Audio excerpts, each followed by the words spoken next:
Assalamualaikum warahmatullahi wabarakatuh.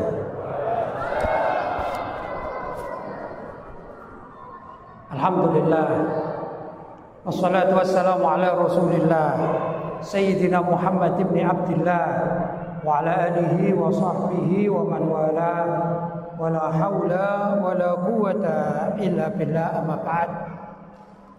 Hadratul Karamin, Ma'asyiral habaib al-fudala, Ma'asyiral ulama al-kurama, wabil khusus yang kita muliakan orang tua kita Al-Habib Abdillah bin Alwi Assegaf dan juga Al-Habib Salim bin Syekh Assegaf, Al-Habib Abdullah bin Alwi Assegaf, Al-Habib Syauqi bin Zahir Al-Haddad, Al-Habib Abu Bakar bin Ali Assegaf. Juga kita muliakan Al-Habib Abdul Qadir bin Umar Assegaf, serta yang kita taati dan kita muliakan Al-Kiai Al-Haj Ihya bin Kiai Saiful Bahri, dan juga guru kita Kiai Abdul Wahab, dan tak lupa juga Al-Ustadz Marzuki bin Kiai Hasib. Wabil khusus akhina fillah walillah Al-Mukarram Al-Ustadz Abdul Qadir bin Ahmad Assegaf, dan juga orang tua kita, mudah-mudahan beliau bisa rawuh, yaitu Kiai Haji Nur Khalis Mustari, serta para habaib dan para kiai, dan juga para ustadz yang tidak bisa saya sebutkan satu persatu namanya tanpa mengurangi rasa hormat saya kepada beliau-beliau. Hadirin hadirat yang dirahmati oleh Allah, malam hari ini adalah malam yang sangat luar biasa. Ikhtitam di dalam majelis ikhtitam sementara ya, di dalam kegiatan majelis taklim Ahlus Sunnah wal Jamaah Bangil. Kalau tidak salah dulu saya pernah dilamar menjadi salah satu penasihat gitu ya Ustaz ya. Kalau masih ditulis Ustaz ya, masih ditulis kira-kira. Masih ya, alhamdulillah. Berarti saya ini bukan tamu ini, pulang kampung gitu ya. Betul? Bapak-bapak, saudara-saudara, hadirin dan hadirat, apa yang disampaikan oleh Al-Mukarram Al-Ustadz Al-Habib Abdul Qadir tadi terkait dengan negara kita, bangsa kita harus tetap lestari menjadi bangsa negara Ahlus Sunnah wal Jamaah. Namun ada pertanyaan ini Ahlus Sunnah wal Jamaah banyak direbutkan orang ini, menjadi rebutan ini. Yang mana yang benar itu ya? Jadi kalau dikatakan Ahlus Sunnah wal Jamaah itu yang merebut banyak ini, kecuali Syiah aja nggak mau. Yang lainnya mengatakan kami Ahlus Sunnah wal Jamaah, kecuali Syiah aja yang nggak mau.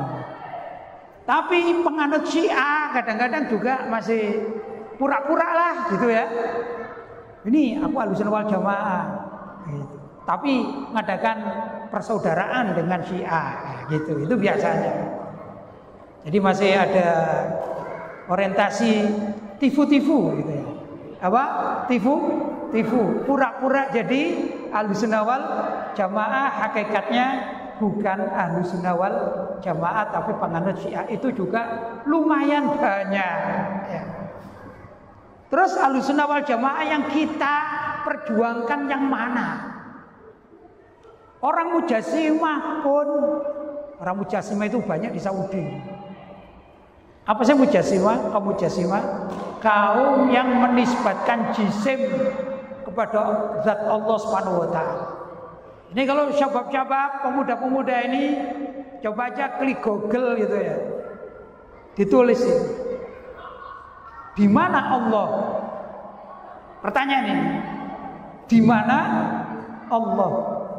Maka akan muncul di situ pendapat bahwa Allah ada di langit. Allah sedang duduk di arsy dan segala macam ini. Itulah kaum mujassimah. Padahal menurut para Ahlussunnah wal Jamaah, pertanyaan di mana Allah itu su'aluhu bid'atun. Tanya tok itu bid'ah. Apalagi menjawab di langit. Kalau orang Nasrani ditanya, orang Nasrani, Tuhanmu di mana? Katanya Tuhanku di surga. Makanya itu kalau doa, wahai Bapak di surga. Ya, saya tanya, kalau Tuhannya di surga, besar mana Tuhan sama tempatnya?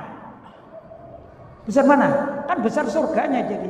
Berarti Tuhannya kecil berarti ya. Kalau Tuhan ada di langit, besar mana langit dengan Tuhannya? Besar mana? Besar langitnya berarti. Padahal azan kita Allahu Akbar, Allahu Akbar, Allah Maha Besar, Allah Maha Besar. Maha besar dari apa? Min kulli syai', dari segala sesuatu. Langit itu sesuatu, surga sesuatu, arsy sesuatu, dan Allah itu lebih besar, maha agung dari segala sesuatu. Jadi gak cocok dengan konsepnya. Konsepnya ndak begitu. Ya, ini kelompok-kelompok mujassimah. Tapi kalau ditanya, kamu kelompok apa? Saya juga aswaja. Oh, aswaja ndak mau mereka. Saya juga kelompok Ahlussunnah wal Jamaah. Begitu juga. Orang-orang yang belajar di Amerika, di Boston. Salah satu alumni Boston kayak Ulil Absar Abdallah itu kan alumni Boston. Yang aku aswaja. Sama, kami juga aswaja. NO lagi gitu ya. Sudah aswaja NO lagi. Tapi pemahamannya menentang syariat Islam. Kan repot ini. Terus aswaja kita yang mana? Maka untuk menjawabnya perlu diruntut. Ini perlu tahu sejarah gitu. Saya bukan ahli sejarah tapi suka membaca sejarah. Jadi kalau kita memahaminya, ini ya, mudah-mudahan masih ada yang ingat waktu sekolah di setingkat SMP atau sanawiyah, SMA atau aliyah. Itu ada kalimat begini di buku sejarah. Islam masuk Indonesia dibawa oleh pedagang-pedagang dari Gujarat. Apa? Islam masuk Indonesia dibawa oleh pedagang-pedagang dari Gujarat. Perlu diingat kalimat pedagang-pedagang itu bahasanya Senuk Bogronya. Seorang orientalis Belanda kafir yang pura-pura masuk Islam, mendalami Al-Quran dan hadis serta sejarah Islam, bahkan pernah belajar ke Arab, tapi dia tidak masuk Islam. Namanya siapa? Senuk Bogronya. Dia yang mengatakan dalam bukunya bahwa Islam masuk ke Indonesia dibawa oleh para pedagang dari Gujarat. Namanya bahasanya orang kafir, maklumlah. Tapi hakikatnya tidak begitu ya ikhwan. Islam masuk di Indonesia, terutama di Nusantara, itu adalah dibawa oleh para ulama dari Gujarat yang menyebarkan Islam lewat sektor perdagangan. Beda loh ya. Kalau dikatakan Islam dibawa masuk oleh para pedagang dengan Islam dibawa oleh para ulama dari Gujarat melewati sektor perdagangan. Sangat berbeda artinya. Yang membawa para ulama. Maka muncullah ikhwan istilah Islam disebarkan oleh para wali songo. Ya para wali songo dan kawan-kawannya itulah hakikatnya yang membawa Islam dari negeri Gujarat masuk ke Nusantara. Salah satunya Indonesia. Salah satunya apa? Indonesia. Gujarat itu mana sih? Gujarat itu ya kalau kita mengenalnya ini golongannya yang bisa bikin martabak. Martabak asli dari mana? Ya. Martabak asli martabak dibuat dari India. Dulu katanya lagu lama dulu gitu ya. Di India itu pertama Muslim mayoritas bermadhab Hanafi. Tapi ada satu wilayah namanya Gujarat. Ini mayoritas penduduknya bermadhab Syafi'i. India itu besar. Mungkin saya lebih mudah saya gambarkan ibarat Jawa Timur gitu ya. Jawa Timur kan besar gitu ya. Misalnya di semua Jawa Timur kecuali Madura, gitu ya. Bermadzhab Hanafi kecuali Madura bermadzhab Syafi'i. Ibarat saja Madura itu Gujaratnya. Paham ya? Itu mayoritas para ulamanya menganut madzhab Syafi'i. Kenapa? Karena yang membawa Islam ke negeri Gujarat adalah seorang ulama bermadzhab Syafi'i. Beliau adalah As-Sayyid Abdul Malik. Siapa Sayyid Abdul Malik? Beliau adalah seorang Sayyid Ba'alawi yang lahir di Qosam, Hadramut atau di Yaman. Hijrah ke India. Beliau ahlul hadis. Beliau juga faqih, ahlul Quran, alim pokoknya, luar biasa. Kemudian membawa Islam ke negeri Gujarat.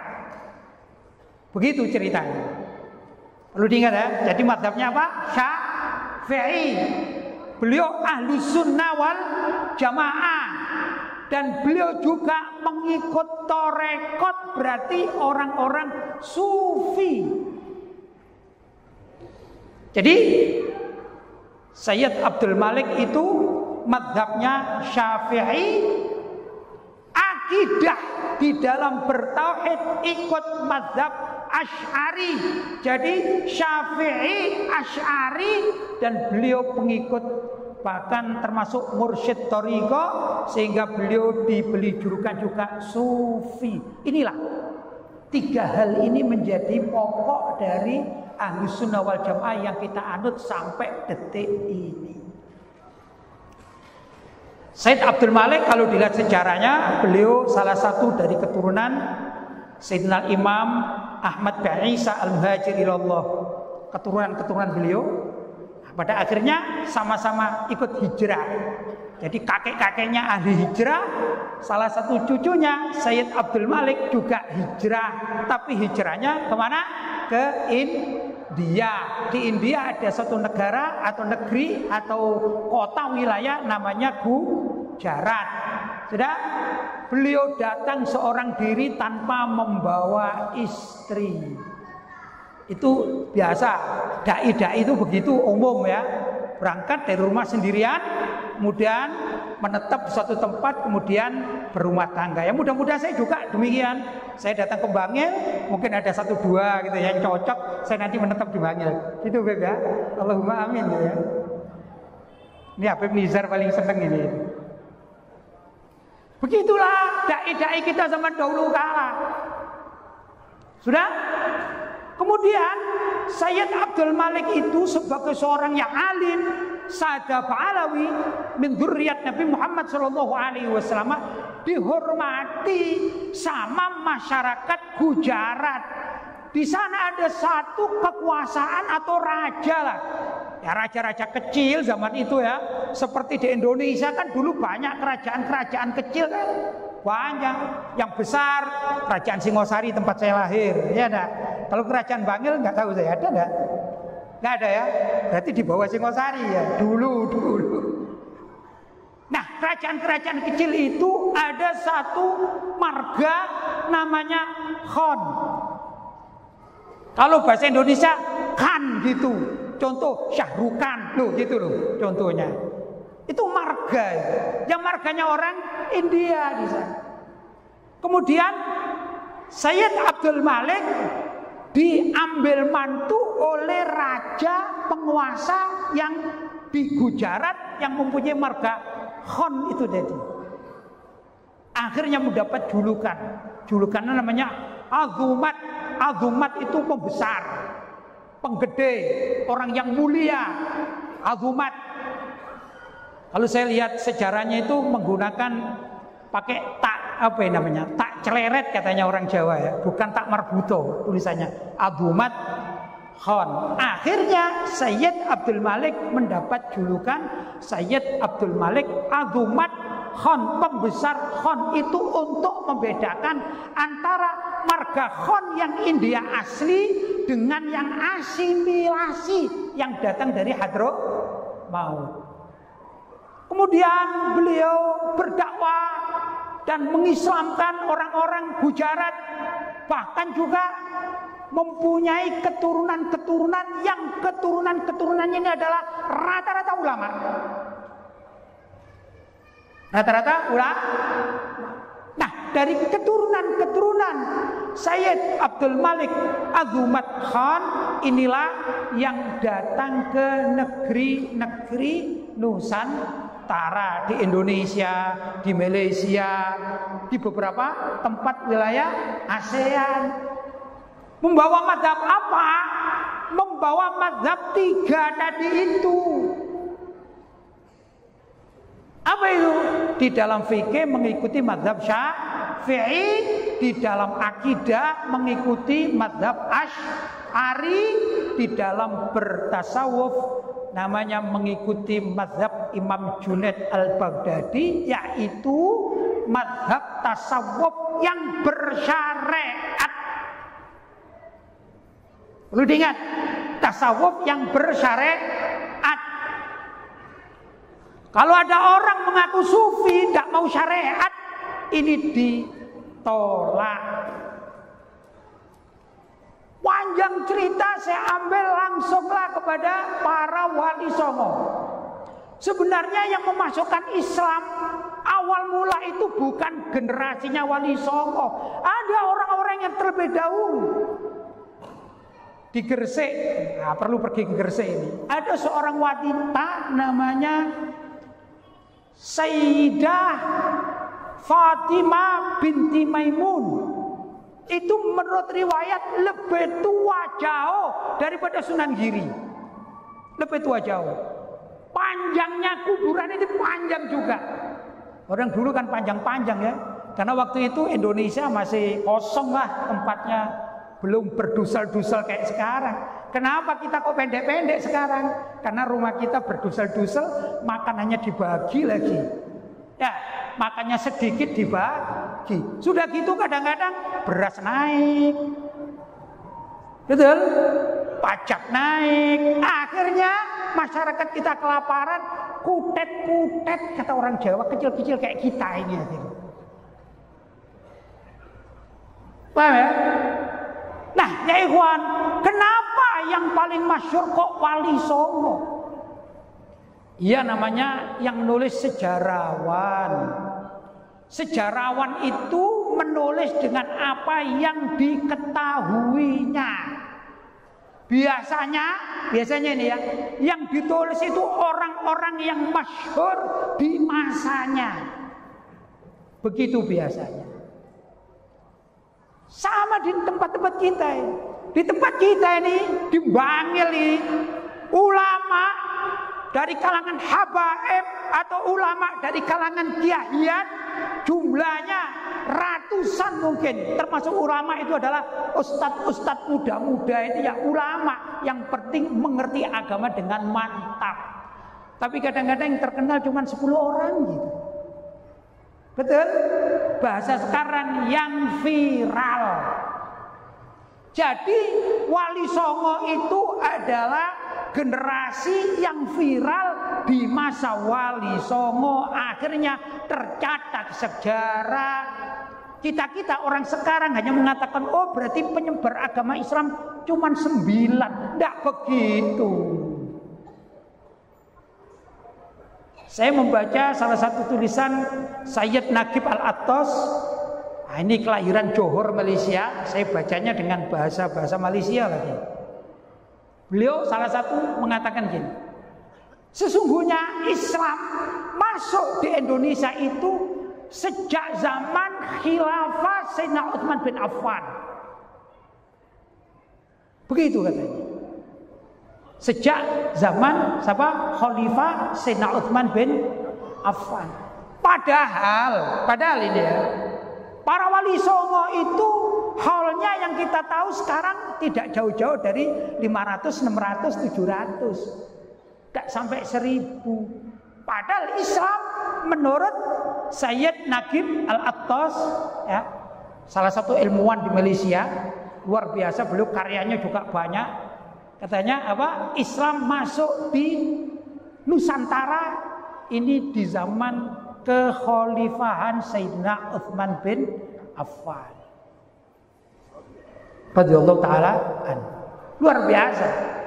Nah, itu masalahnya tidak dikenal oleh para sejarawan kecuali yang ya orang-orang tertentu. Lah kita sudah terkadung-kadung gitu ya, bahwasanya penyebar Islam di Indonesia adalah siapa? Para wali songo. Di saat itu tentunya juga banyak ulama-ulama yang lain masuk di Indonesia, hanya tidak terbukukan. Termasuk juga dari kalangan para habaib yang langsung hijrah dari Hadramut kemana? Ke Indonesia, ke Malaysia, ke Thailand dan lain sebagainya. Hanya saja tidak semuanya terbukukan begitu. Tapi asar bagian atau asar bekas warisan yang ada sekarang, subhanallah, di sekeliling kita banyak juga para habaib. Kalau ditanya, Beb, antum di Yaman di mana? Gak tahu, itu kan nenek moyang. Gak tahu sebagainya. Mohon maaf, saya ini keturunan Madura saya ini sebenarnya. Tapi tidak tahu Madura mana, yang mana nggak tahu. Kenapa?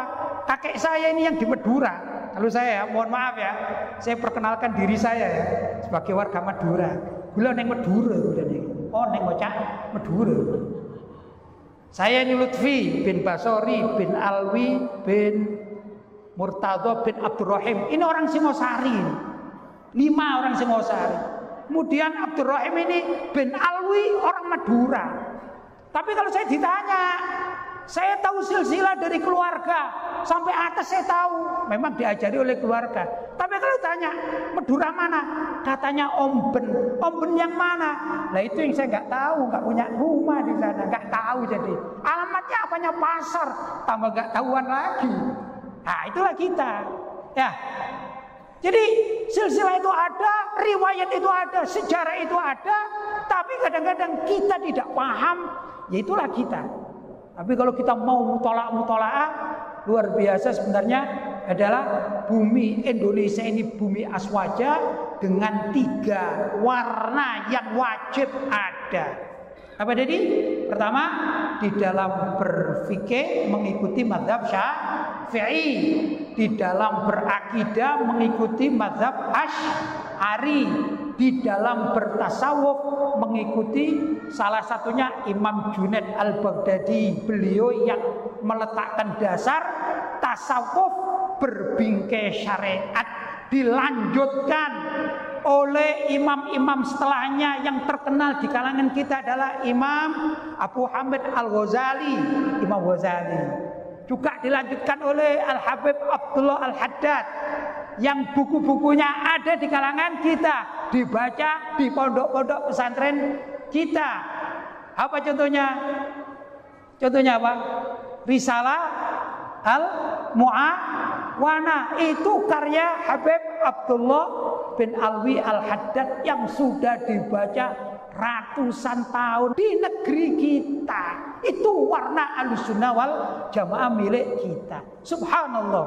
Selagi 3 perkara ini ya ikhwan tidak diingkari, tidak diterjang, bumi Indonesia akan aman-aman saja.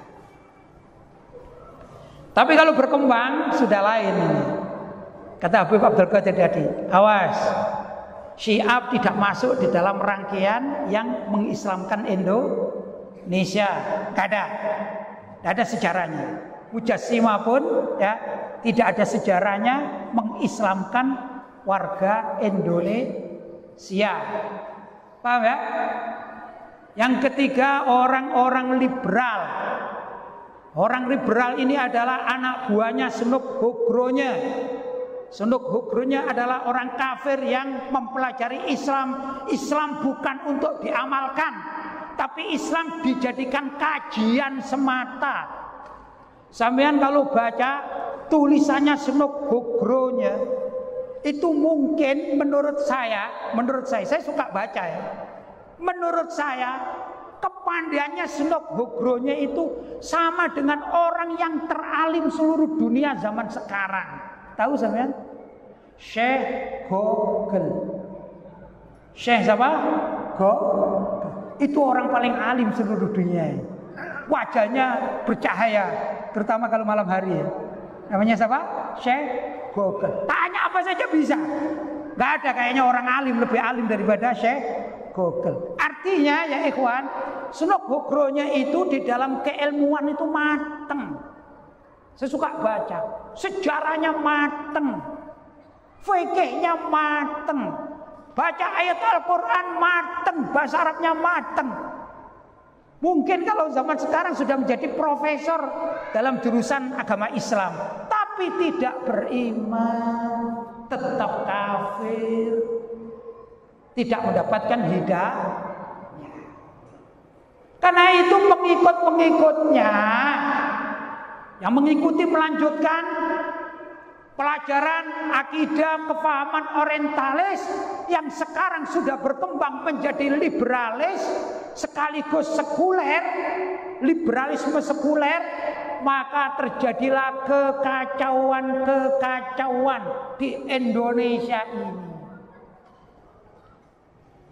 Ulama-ulama kita sebelum zaman kemerdekaan itu sampai membuat aturan-aturan yang aturan kenegaraan itu syar'i. Ya apa itu? Yaitu dikutip atau dibukukan dalam Piagam Jakarta. Kalau zaman Nabi, beliau mendirikan negara Islam dengan menggunakan konsep Piagam Madinah, Mitsaqul Madinah, Piagam Madinah dengan beberapa klausul-klausul atau poin-poin-poin. Maka ulama-ulama di Indonesia ini mereka bangkit sebelum zaman kemerdekaan, mereka membuat juga hampir sama, namanya Piagam Jakarta. Andai kata di Indonesia nggak ada pengikut Snuk Hogronya, insya Allah Indonesia ini aman, tuntas. Tapi karena ada bangsa Indonesia tiba-tiba mengikuti para penjajah, maka dikatakan ini Belanda, tapi Belandanya pesek. Kalau Belanda bangir ya Belandanya, ini Belanda pesek. Maksudnya orang Indonesia yang berpakaian dan berperilaku ala Belanda. Itu yang menyebabkan perjuangan ulama-ulama di Indonesia untuk menjadikan Piagam Jakarta menemukan hambatan. Siapa yang menghambat? Orang-orang sekuler liberal. Anak buahnya Snuk Hogronya. Siapa Snuk Hogronya? Orang Barat, orang Eropa, yaitu orang Belanda yang mempelajari keislaman bukan untuk diamalkan, tapi hanya untuk dilihat celah mana yang bisa dimasuki. Snuk Hogronya dalam sejarahnya, dia akhirnya ditugaskan oleh pemerintahan Hindia Belanda itu di Aceh. Zaman itu masyarakat Aceh maka dikenal sebagai Serambi Mekah, apa namanya, daerah istimewa Aceh yang diperbolehkan melaksanakan syariat Islam. Sejarahnya waktu itu Aceh sudah bisa melaksanakan syariat Islam. Kemudian masuklah Senuk Hogro-nya bertugas di Aceh. Sedikit yang dirubah, yang dibelokkan cuma sedikit. Kecurangannya Senuk Hogro-nya cuma sedikit. Apa kecurangannya Senuk Hogro-nya? Senuk Hogro-nya membuat satu perumpamaan permisalan yang ringkas. Cerita, kalian orang Islam boleh sholat, kalian boleh zakat, kalian boleh puasa Ramadan, kalian boleh berangkat haji, pelaksanakan sedekah, semua kerjakan, majelis taklim perbesar, kumpulkan semua masyarakat boleh, asalkan satu, jangan ditegakkan jihad. Itu aja. Akhirnya apa? Loyo.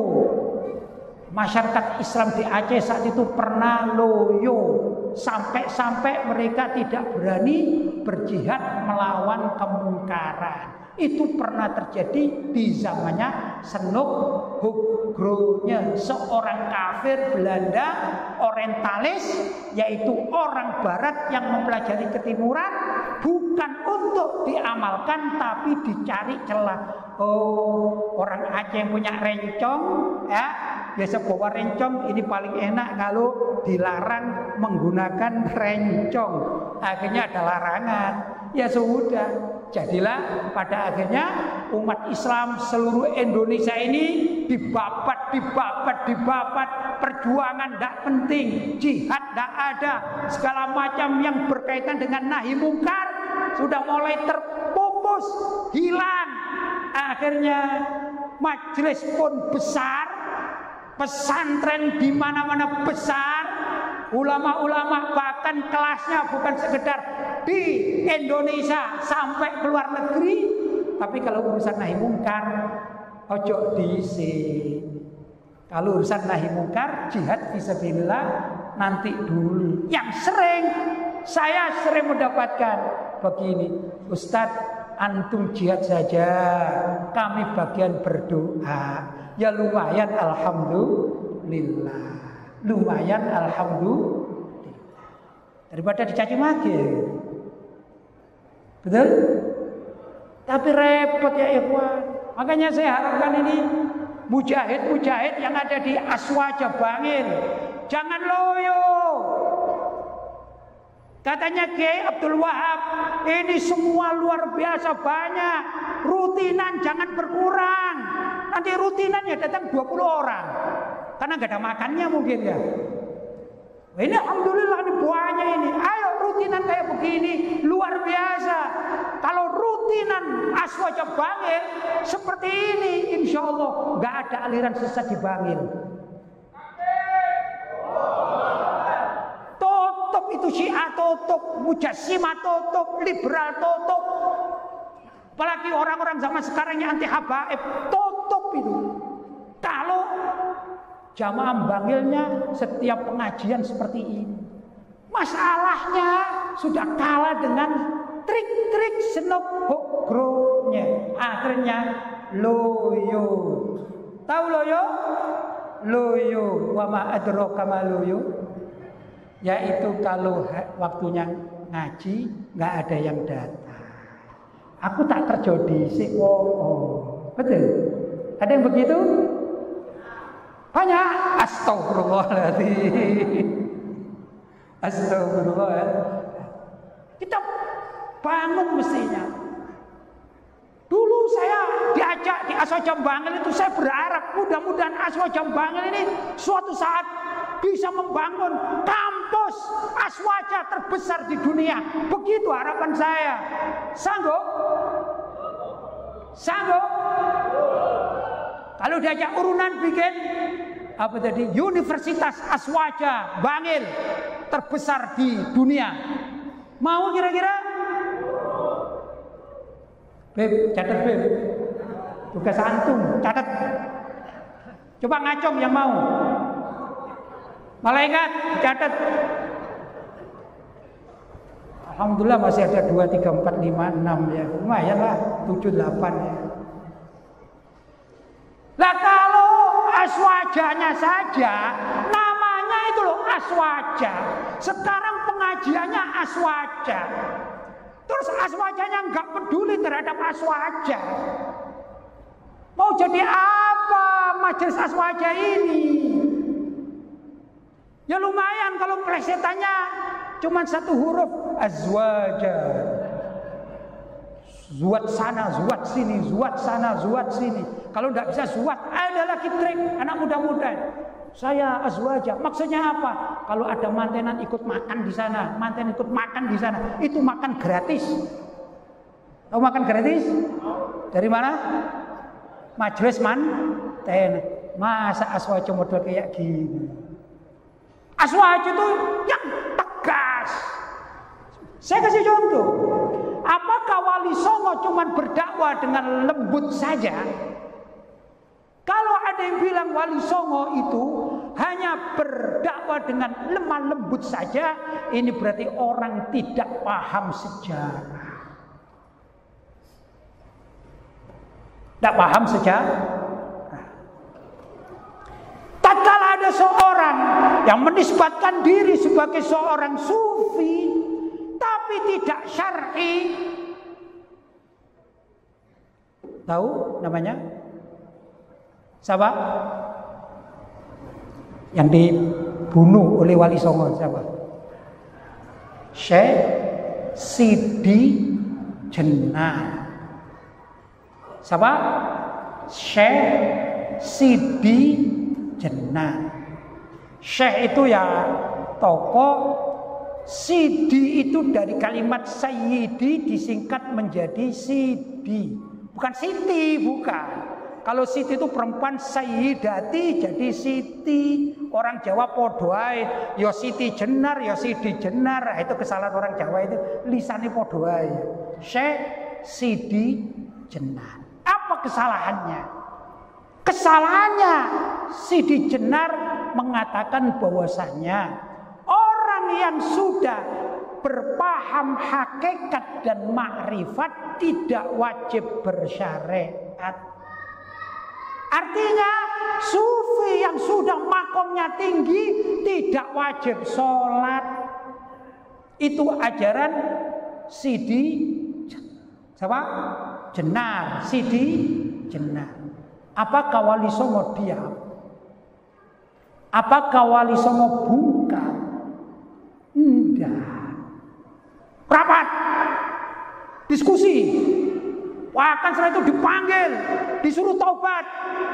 Pada akhirnya tidak mau taubat dan dia tetap meyakini sesuai dengan kepercayaannya bahwa orang sudah tingkat hakikat dan ma'rifat tidak wajib sholat. Akhirnya para Wali Songo ini, kalau sekarang namanya Bahsul Masail, cuman bukan NO, bukan, karena zaman Wali Songo gak ada NO, belum ada. Bahsul Masail menghasilkan suatu kesepakatan, maka perlu ada fatwa mati untuk Sidi Jenar. Coba ini Wali Songo luar biasa. Saya tanya, Wali Songo dakwanya lembut saja, amar ma'ruf saja. Apa nahi mungkar juga? Amar ma'ruf nahi mungkar. Orang Islam yang kepingin menjadi orang yang sempurna, maka dia perlu berani beramar ma'ruf dan nahi mungkar. Kita ini kadang-kadang repot kita ini.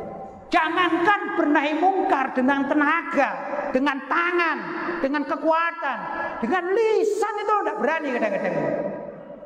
Andai kata saudara-saudara kita nih yang masuk parlemen, yang Islam-Islam, masuk parlemen misalnya, kemudian mereka menyuarakan ajaran Islam, menyuarakan piagam Madinah, sungguh dahsyat. Indonesia akan menjadi NKRI bersyariat. Masalahnya setelah masuk parlemen diam saja, yang penting dapat ganjaran alias pahala apa? Al-fulus wa ma adraka mal fulus. Itu dapat bayaran selesai. Jabatannya saja. Tidak ada komitmen untuk mendeklarasikan. Ini dulu ada namanya Piagam Jakarta. Yaitu setiap kita melaksanakan syariat sesuai dengan keyakinan kita. Nggak pernah ada. Ini masalah kita intern umat Islam. Sayang. Mungkin ada di antara kita yang menjabat, mungkin ada kakak kita yang menjabat, mungkin ayah kita, mungkin paman kita.